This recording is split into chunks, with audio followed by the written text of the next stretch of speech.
केतनो गरियाई कोनो असर नहीं बावे।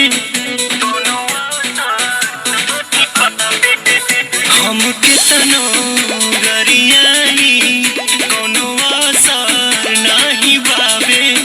सिम रखले बाटे 4 गो बदल के बतियावे।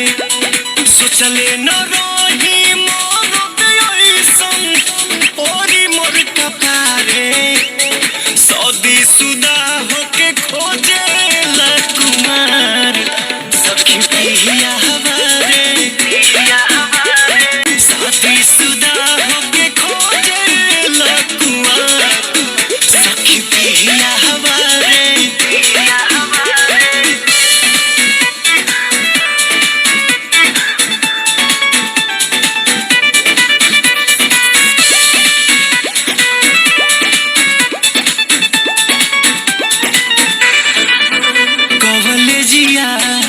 स्कूलिया के गेटवा पर जाए। कॉलेजिया स्कूलिया के गेटवा पर जाए।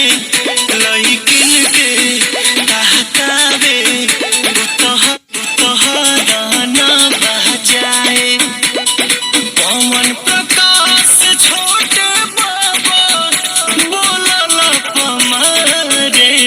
शादी शुदा होके खोजे ला कुमार सखी पिया हमारे।